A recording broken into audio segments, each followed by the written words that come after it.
بسم الله الرحمن الرحيم الحمد لله رب العالمين والعاقبة للمتقين والصلاة والسلام على سيد الأنبياء والمرسلين محمد بن عبد الله الأمين وعلى آله وأصحابه أجمعين أما بعد فأعوذ بالله من الشيطان الرجيم بسم الله الرحمن الرحيم ولا تقف ما ليس لك به علم إن السمع والبصر والفؤاد كل أولئك كان عنه مسؤولا وقال تعالى يا أيها الذين آمنوا قولوا قولا سديدا يصلح لكم أعمالكم ويغفر لكم ذنوبكم وعن أبي هريرة رضي الله تعالى عنه قال قال رسول الله صلى الله عليه وسلم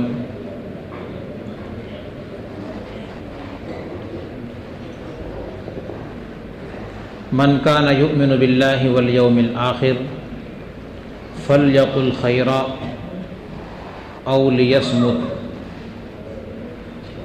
وعن أبي موسى الأشعري رضي الله تعالى عنه قال قال رسول الله صلى الله عليه وسلم أي المسلمين أفضل قال رسول الله صلى الله عليه وسلم من سلم المسلمون من لسانه ويده صدق الله المولان العظيم وصدق رسوله النبي الكريم ونحن على ذلك لمن الشاهدين والشاكرين والحمد لله رب العالمين سبحانك لا علم لنا إلا ما علمتنا إنك أنت العزيز الحكيم۔ بزرگوں، طالب علم دوستوں،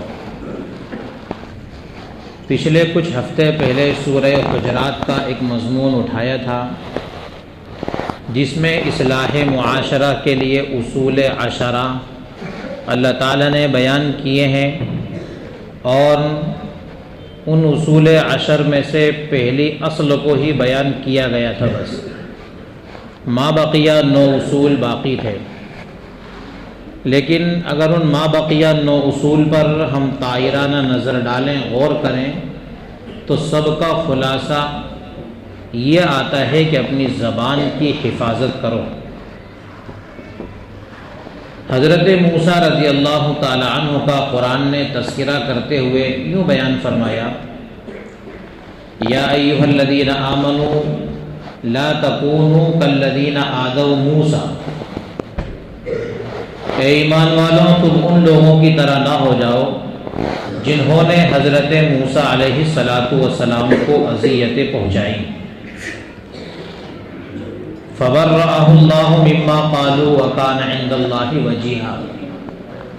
معاملہ کچھ اس طرح سے تھا کہ بنی اسرائیل بڑے بے حیا تھے، ندی نالوں پر، تالابوں پر برہنہ غسل کیا کرتے تھے، اور حضرت موسیٰ علیہ السلام بڑے باحیا تھے، کبھی بھی ان کے ساتھ برہنہ ہو کر حضرت موسیٰ علیہ السلام غسل نہیں فرماتے، اپنے جسم کو کبھی ان بنی اسرائیل کے لوگوں کے سامنے نہیں کھولتے۔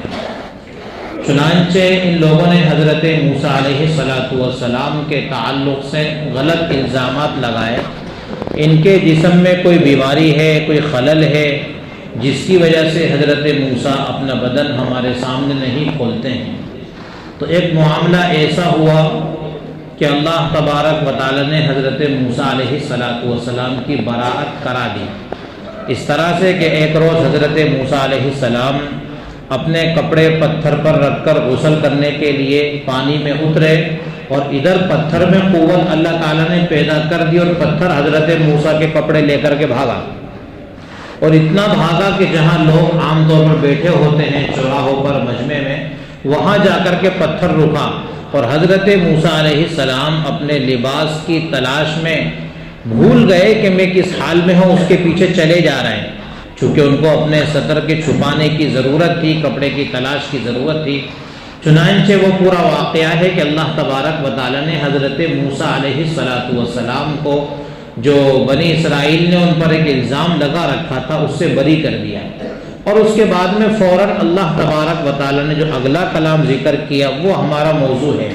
فرمایا اللہ تعالیٰ نے یا ایھا الذین آمنوا اتقوا اللہ وقولوا قولا سدیدا، اے ایمان والوں درست بات کہا کرو، قولوا قولا سدیدا صحیح بات کہا کرو، قولوا قولا صادقہ نہیں فرمایا کہ سچی بات کہا کرو، کیونکہ سچی باتیں بہت ساری ہوتی ہیں لیکن ضروری نہیں ہے کہ ہر سچی بات صحیح بات ہو، ہر سچی بات کہنے کی ہو۔ سچی باتیں بہت ساری ہوتی ہیں لیکن ہر سچی بات کہنے کی بھی نہیں ہوتی۔ قرآن نے جو بیان فرمایا قولوا قولا سدیدا، صحیح بات کہا کرو، بات کے صحیح ہونے کے لیے ہمارے علماء نے چند شرطیں بیان کی ہیں۔ ایک تو یہ ہے کہ وہ بات سچی ہو، پہلی شرط یہ ہے صحیح ہونے کے لیے کہ وہ بات سچی ہو۔ دوسری شرط یہ بیان فرمائی کہ وہ بات اصلاح کی نیت سے کہی جائے، اور تیسری شرط یہ بیان فرمائی کہ درست طریقے سے کہی جائے۔ تین چیزیں جمع ہو گئی، قولوا قولا سدیدا، بات صحیح کرو تو بات کے صحیح ہونے کے لیے تین باتیں ہیں۔ نمبر ایک وہ بات سچی بھی ہو، نمبر دو اس بات کے کہنے میں ہم مخلص بھی ہوں، اور نمبر تین اس بات کے کہنے کا منہج طریقہ ہمارا صحیح ہو۔ جب یہ تین باتیں جمع ہو جائیں گی تو وہ قول سدید بن جائے گا، درست بات بن جائے گی۔ ہمارے ذہن میں کیا ہوتا ہے کہ ہر سچی بات کہنا ہمارے لیے ضروری۔ نبی کریم صلی اللہ علیہ وسلم کے نبی علیہ الصلاۃ والسلام نے اپنے صحابہ سے پوچھا کہ مل غیبہ، غیبت کیا ہے؟ صحابہ جواب نہیں دیتے تھے۔ عام طور پر صحابہ اس طرح کے سوال کو نبی علیہ الصلاۃ والسلام کے ہی سپرد کر دیتے تھے، اللہ و رسولہ عالم، اللہ اور اس کے رسول بہتر جانے کہ غیبت کس کو کہتے ہیں۔ خیر وہ پوری تفصیل ہے۔ تو نبی کریم صلی اللہ علیہ وسلم نے ارشاد فرمایا ذکرک اخاک بما یکرہ، ایسی بات اپنے بھائی کی کہنا جس کو وہ ناپسند کرے، اس کا نام غیبت ہے۔ ذکرک اخاک بما یکرہ، ایسی بات کہنا جس کو بھائی ناپسند کرے، اس کا نام غیبت ہے۔ تو پھر صحابی نے سوال کیا یا رسول اللہ جو بات میں کہہ رہا ہوں اگر وہ بات میرے اس بھائی میں ہو تو آپ علیہ السلام نے فرمایا تبھی تو وہ غیبت ہے، اور اگر وہ بات جو آپ کہہ رہے ہیں اس بھائی میں نہیں ہے فقط بہتہ، پھر تو نے اس پر بہتان باندھ دیا۔ تو غیبت اور بہتان یہ غیبت سے بھی بڑے درجے کا گناہ ہے، اور غیبت یہ بھی بہت بڑا گناہ ہے لیکن بہتان سے تھوڑا نیچے ہے۔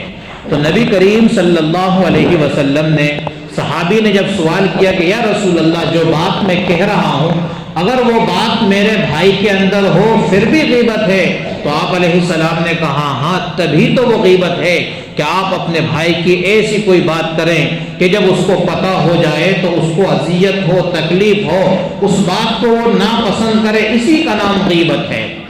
اور اگر وہ بات آپ کے بھائی میں نہیں ہے جو بات آپ کہہ رہے ہیں فقط بہتہ، پھر تو آپ نے اس شخص کے اوپر گویا بہتان باندھ دیا۔ اور بہتان کا گناہ اللہ تبارک و تعالی نے واقعہ افک عائشہ میں بیان فرمایا لہم عذاب مہین، ان کے لیے بڑا خطرناک اور رسوا کن عذاب ہے۔ جو لوگ بہتان باندھتے ہیں کسی شخص پر ان کے لیے تو بڑا خطرناک گناہ ہے۔ قرآن مقدس کی آیت کریمہ ہم کو یہ اطلاع دیتی ہے وَلَا تَقْفُ مَا لَيْسَ لَكَ بِهِ عِلْمٌ، وَلَا تَقْفُ مَا لَيْسَ لَكَ بِهِ عِلْمٌ، جس بات کا آپ کو علم نہ ہو اس کے پیچھے نہ پڑو۔ اور علم کہتے ہیں علم قطعی کو، یعنی ایسا علم جس کو ہم کہتے ہیں پکی خبر ہو، اس کو کہتے ہیں علم۔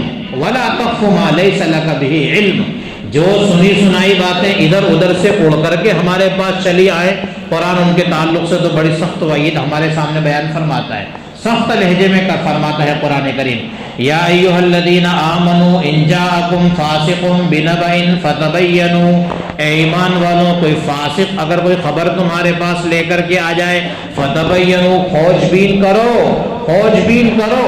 آیا بات سچی ہے کہ جھوٹی ہے؟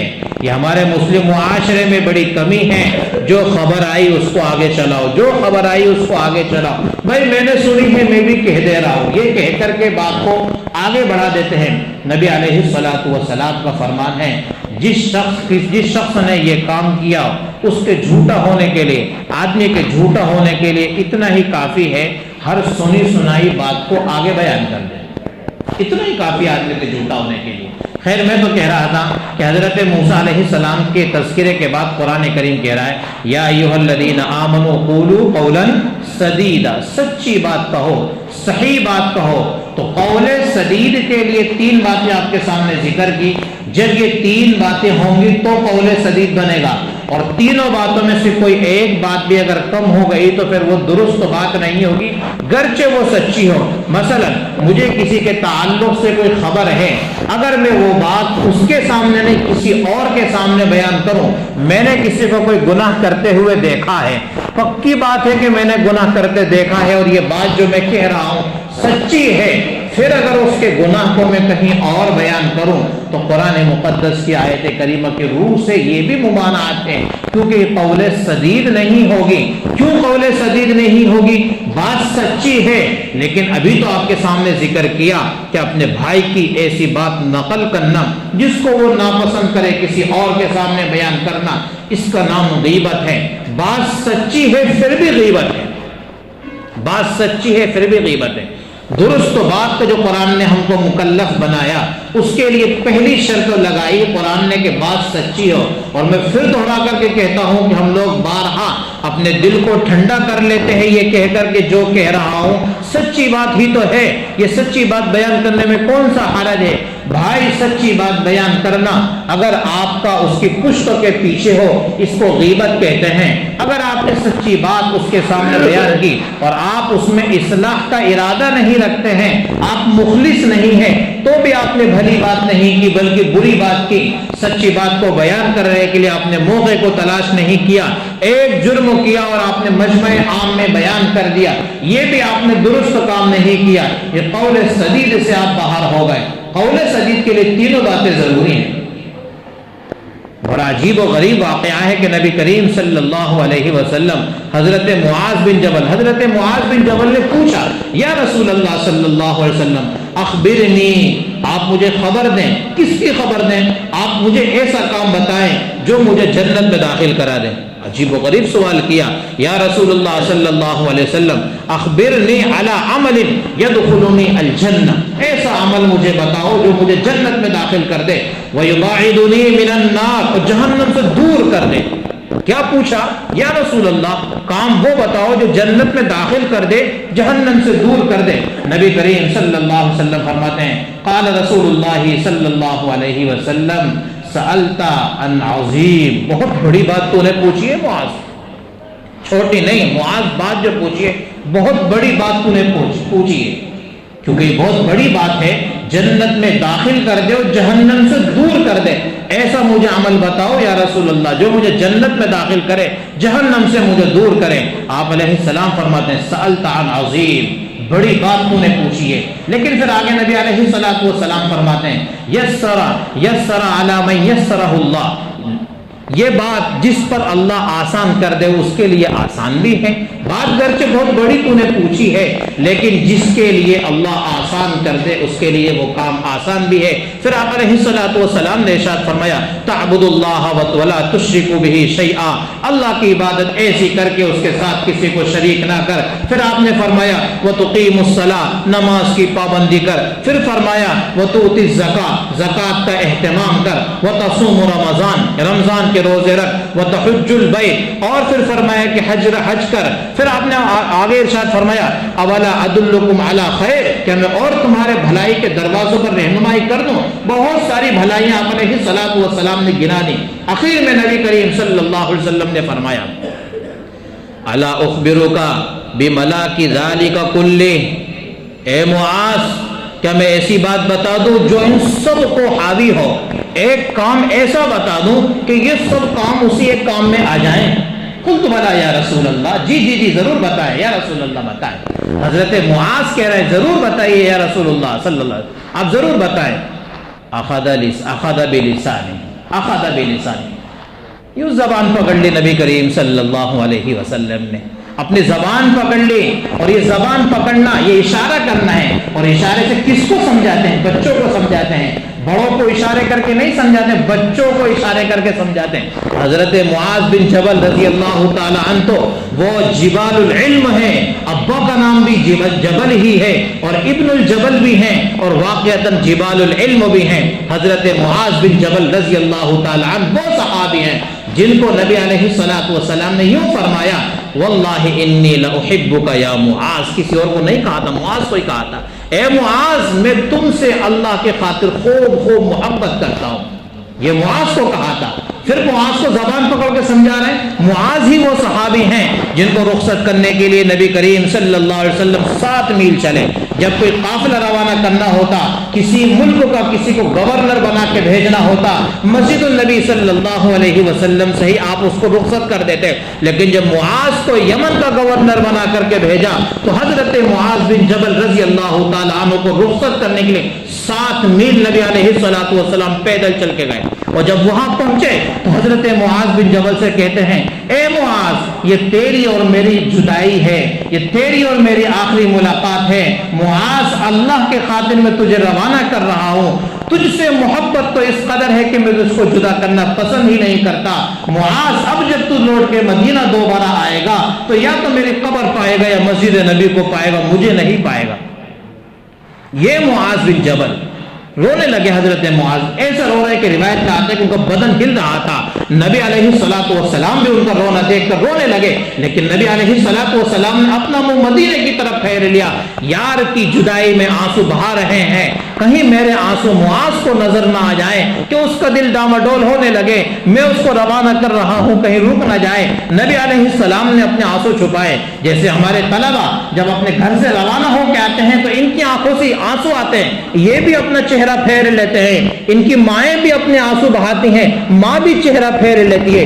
کیوں دونوں ایک دوسرے سے چہرہ پھیر لیتے ہیں؟ کہیں بچے کے آنسو ماں نہ دیکھ لے اور کہیں ماں کے آنسو بچہ نہ دیکھ لے کہ پھر تعلیم میں اور سفر تعلیم میں خلل پڑ جائے.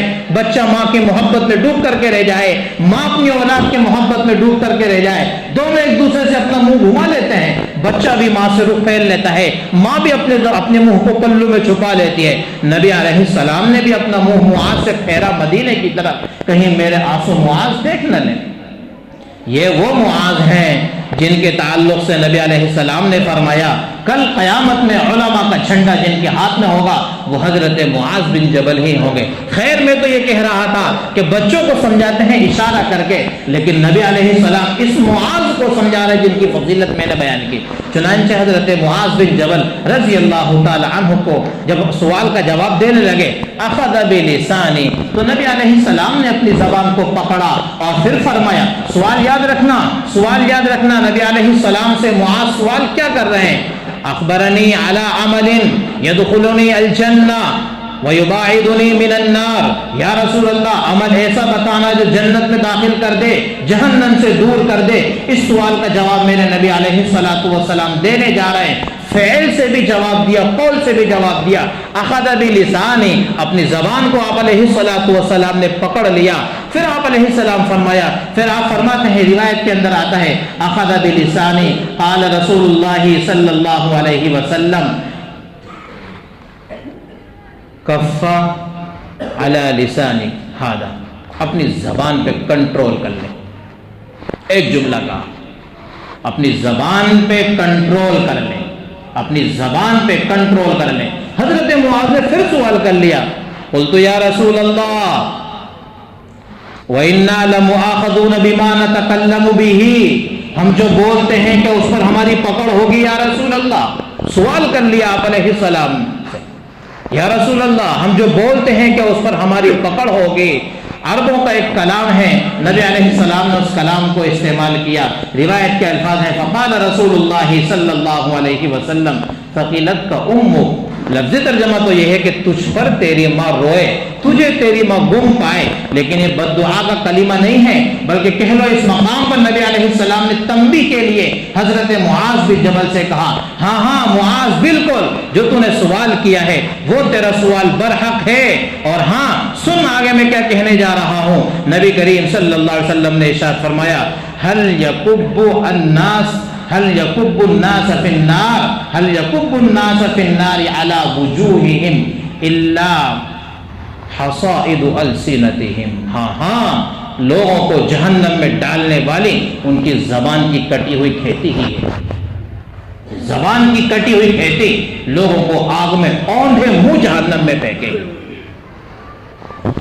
ہمیں اللہ تعالیٰ نے بہت سارے اعضاء دیے ہیں، ہاتھ بھی ایک عضو ہے، پاؤں بھی ایک عضو ہے، جسم کے دیگر اعضاء بھی ہیں۔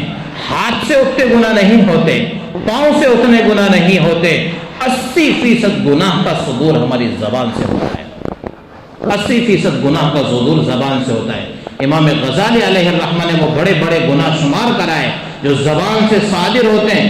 20 بڑے بڑے گناہ امام غزالی رحمۃ اللہ علیہ نے بیان فرمائے جو زبان کی وجہ سے وجود میں آتے ہیں۔ اور اس سے بڑی بات کیا ہو سکتی ہے؟ نبی علیہ الصلوۃ والسلام سچی خبر دینے والے ہیں۔ نبی علیہ الصلوۃ والسلام خبر دے رہے ہیں کہ تمہاری زبان کی کھیتی اوندھے منہ جہنم میں پھینک ڈالے گی، اوندھے منہ جہنم میں پھینک ڈالے گی۔ زبان 80% گناہ میں ہمیں مبتلا کرتی ہے، کیونکہ انسان کا پاؤں ہلانا، چل کے کہیں جانا گناہ کرنے کے لیے، اس میں بھی کچھ محنت لگتی ہے، ہاتھ سے کچھ کام کرنے میں اس میں بھی محنت لگتی ہے۔ سب سے ہلکا کچھ عضو کو استعمال کرنا اگر ہے تو وہ زبان کو ہی ہے۔ کوئی سننے والا ہو کہ نہ ہو، کوئی سننے والا ہو تو بھی زبان گناہ کر لیتی ہے، کوئی نہ سننے والا ہو تنہائی میں بیٹھ کے ہی کوئی کسی کو گالی دے یہ بھی زبان گناہ کر لیتی ہے۔ اور لوگ گالم گلوچ میں اور بری باتیں کہنے میں اتنا آگے بڑھ گئے، چلتے ہوئے پتھر سے اگر ٹھوکر لگ گئی، پتہ ہے یقین کے ساتھ میں کہ پتھر سنتا نہیں ہے، پھر بھی اس کو اس کی ماں کی گالی دیتے ہیں، تیری ماں کا ایسا نہ ویسا، پتھر کو بھی گالی دیتے ہیں۔ پتہ ہے کہ اس پتھر کو گالی دینے سے نہ یہ سنے گا نہ اس پہ اثر ہونے والا ہے، لیکن زبان ہماری اتنی گندی ہو چکی ہے کہ ہم اس پتھر کو بھی گالی دیتے ہوئے نہیں چھوڑتے ہیں۔ یہ سورہ حجرات کے وہ 9 اصول کا لگ بھگ خلاصہ ہے جس میں نبی کریم صلی اللہ علیہ وسلم نے مختصر طور پر ارشاد فرما دیا اپنی زبان کی حفاظت کرو۔ کہیں آپ نے ارشاد فرمایا من صمت نجا، جس نے خاموشی اختیار کر لی وہ کامیاب ہو گیا۔ لقمان حکیم اتنے بڑے آدمی ہیں، بڑے دانا اور بینا ہیں۔ لقمان حکیم سے پوچھا کس چیز نے آپ کو اتنا بڑا بنا دیا؟ لقمان حکیم نے 3 جواب دیے تھے۔ کہا کہ راست گوئی نے، ہمیشہ سچ بولنے نے، اللہ کا ذکر کرنے نے، اور تیسری بات جو حضرت لقمان حکیم نے کہی وہ ہے اپنی زبان کی حفاظت کرنے نے۔